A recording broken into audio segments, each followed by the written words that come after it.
าพี่น้องมาเบิ่งอันนี้โอ้เห็ดย่างมานี่ตำกระปุนกินย่ามบายตำกระปุ้นเพิ่นว่าตำพริกกับกระเทียมกันเลยมืดว่ะอันนี้ก็ตำพริกกับกระเทียมเนาะเห็นบ่สิมีมักเล่นพี่น้องมักเล่นมักเขือมักนาวนี่15 บาทข้าวปุ้นหรือว่าขนมจีน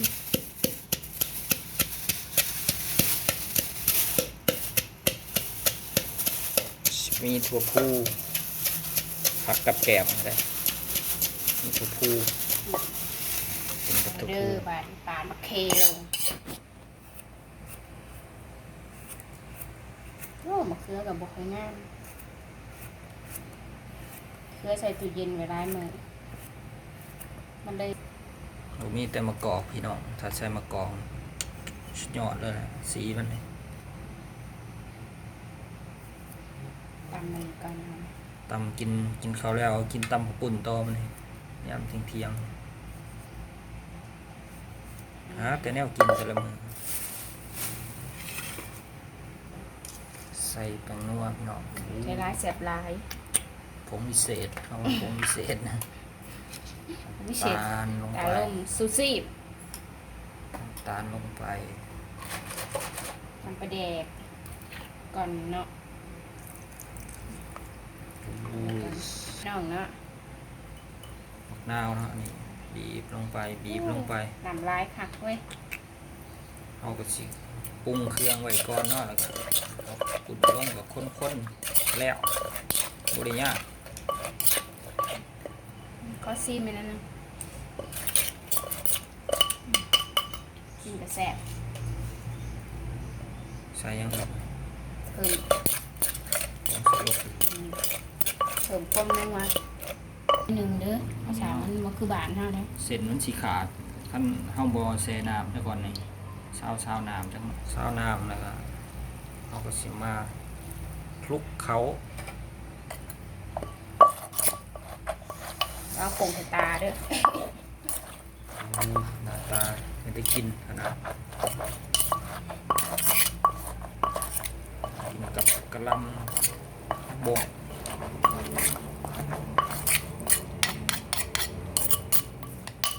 ที่บ้านก็ตั้มแบบนี้ครับพี่น้องมาแต่โรงเรียนนี่กินกับเขาเลยนะนี่ที่บ้านนี่ใส่ชิมเด้อชิมก่อนหย่อนละมาพี่น้องเรียบร้อยบ้านหน้าตามากินน้ำกันเถอะบ้านนี้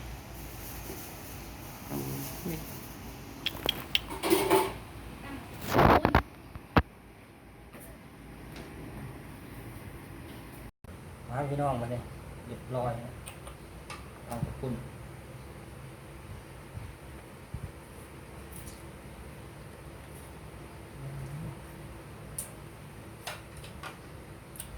ถึงแล้วทุกคู่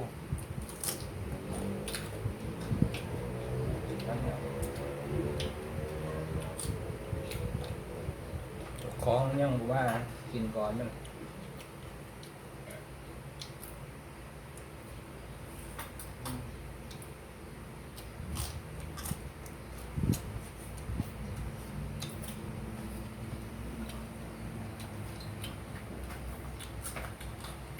ไปเบิดเลยก็มาขี่ลายเนี่ยมาถอดคายนะคะเด้อมีทั้งคุณละกูง่ามกูเขากล่องก็ได้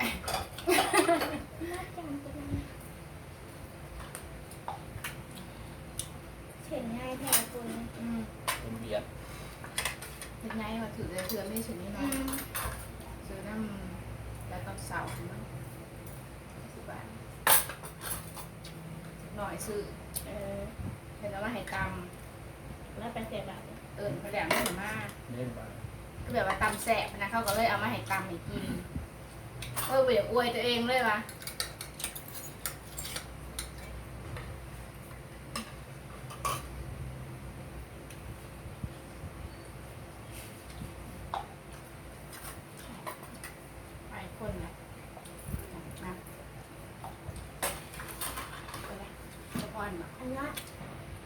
เต็มบ่ เอาวัน โอ้สุดยอดเลย วันอาทิตย์เนี้ย พักที่ว่าเมื่อไหร่ได้กินข้าววันอาทิตย์มันกับเวลามันก็ลายแต่บางทีมาเลยเสียนะ ไม่น่าครับ เราไม่เต็มคืนนี้มันพอท่านหรือเปล่า กลางคืนนั่นนะ ที่สอง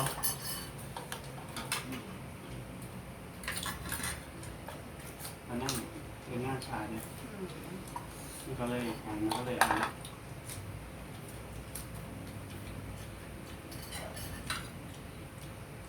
สินใจค่ะเรียกว่าบางคนอะไรแบบ เป็นเดือน ถือกระเทือสินน้อยหน่อย ว่าไปซื้อมาใช้จาน แล้วเธอเกลือมันถึงน้อย ตลาดไทย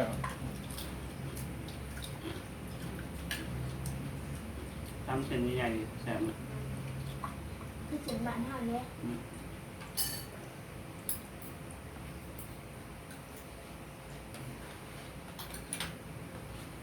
มันนี่ทำท้องน้ำ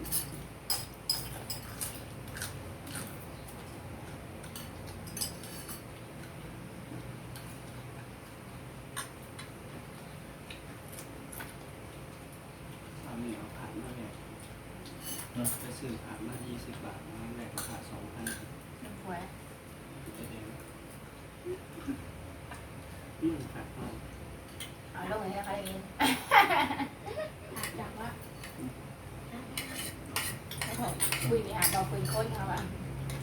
อาจจะมีคลิป ไม่ได้กินข้าวมะเขือ ใส่เขากันหอมมัน กระพูยังอ่อนอยู่ ตัวปูเนี่ยมันต้องคือแกงลูกลาบลูกเบียดแล้วใส่ตะเกียบ กระพูไม่เห็น เสียงโผล่ของมันพักได้มากเลยค่ะเป็นเศร้าอะไร มันเอากระเทียมมัน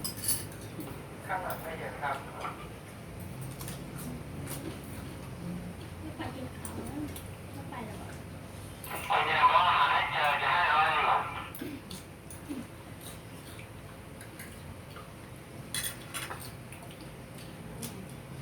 เรื่องใหญ่ถึงร้อยมันจะจะลง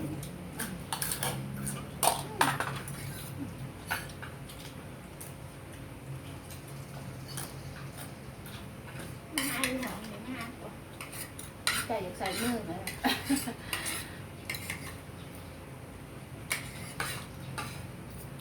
เมื่อเช้านี้มันมีแข่งเดียวอีกเนี่ย นั่นน่ะ เนี่ย นี่คือว่าตายเสียง ง่ายก็ลงผักปึ๊บก็คิดตรงนี้บ่ายก่อนซะ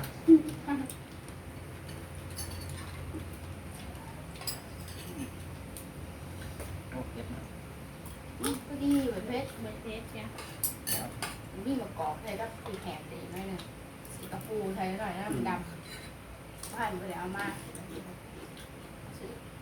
เมื่อวานนี้ไปปั๊มถึงก่อนเก่า